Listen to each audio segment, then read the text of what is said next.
In the 1990s in central Massachusetts, we were ground zero for Halloween. The reason? Spooky World. It's America's horror theme park, Spooky World. In 1991, a disused 1700s farmhouse was made into America's horror theme park as the Haunted Hayride, which is a pretty standard thing around these parts for Halloween, was expanded to include haunted houses, celebrity guests, and something going on every single night in October. You can see just about everything from Tiny Tim to every kind of horror monster you can imagine. In fact, this place is so successful, it's scary. Now, keep in mind, this was before horror conventions. Sure, they had Fangoria's Weekend of Horrors, that was in New York and LA, and it was not that often. So the fact that you could go to Spooky World, you could go on a haunted hayride, a number of haunted houses, and go see up to 20 horror celebrities. Don't miss the real Jason, Bobby Pickett, or Alice Cooper. Whose autographs, by the way, were all included with your price of admission, was pretty amazing. Last year, the crowd trying to get Elvira's autograph was jammed as tight as her wardrobe. Fortunately, there was a bit more breathing room for this year's crop of autograph hounds. Every single night, Bobby Boris Pickett would play, Tiny Tim would play. For a big amount of time, Alice Cooper played a number of nights. Some of the celebrities you could meet there, and that I met there, were Linnea Quigley. Where are you guys taking me? Don't worry, it won't hurt very much. Kane Hodder, Tom Savini, Linda Blair. It's funny because I'm working up in Boston right now. The theme park is called Spooky World. Be up in Boston at this spooky park, Spooky World, yes, this weekend. Through October 31st, yes, it's incredible.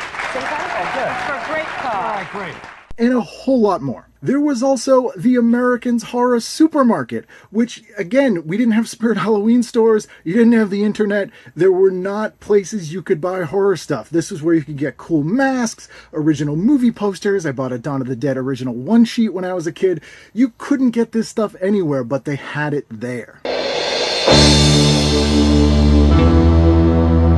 Hey, welcome back to our special edition of Up Front here at Spooky World in Berlin, Massachusetts. And we are here at the American Horror Museum, where they have scores of memorabilia from all kinds of horror movies throughout the decades. Probably my favorite part of Spooky World was America's Horror Museum. This was a museum that had hundreds of items from actual horror movies. This was a screen-used Freddy Krueger glove, a screen-used alien costume from the movie Aliens, Leatherface's chainsaw, all of these things that you just could not see. Just over my shoulder, we have Freddy Krueger from Friday the 13th and Mike Myers' mask from Halloween. Tim, that was one of my favorite scary Halloween flicks. In fact, I liked it so much I saw it twice.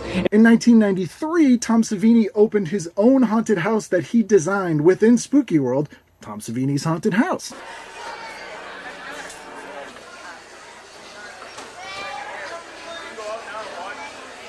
Now, obviously, this seemed like a huge deal at the time for me. I was 11 years old, but I didn't know it was actually a huge national thing. This got coverage on The Tonight Show with Jay Leno, scary enough. I am here. I'm at Spooky World, Jay. Oh, Spooky World. I'm sorry. Spookyville is right down the road. You don't want to confuse them. This is the one you want to be at, Jay. Don't accept any substitutes.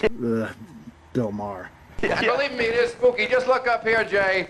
Is that spooky or what? Oh, boy. Come on. Anyway, Regis and Kathy Lee, USA Up All Night. Of course, the movie Loft, but that's another video. The Today Show. Willard is in Berlin, Massachusetts at Spooky World. Is this a typo?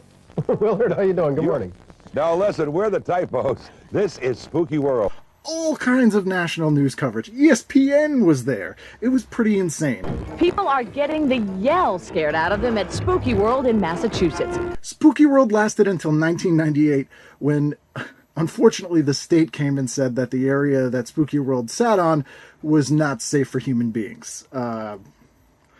And was shut down promptly. We got 7 amazing Halloweens of Spooky World. They did different iterations at different places after that, but it was never quite the same. The original farmhouse where Spooky World existed is still there, and a lot of the decorations are there. It's just sort of abandoned, which is actually kind of badass and super spooky. But from 1991 to 1998, America's Horror Theme Park, the one and only one, was in Berlin, Mass., and god damn it, it was a good time. Carol, I'm frightened already.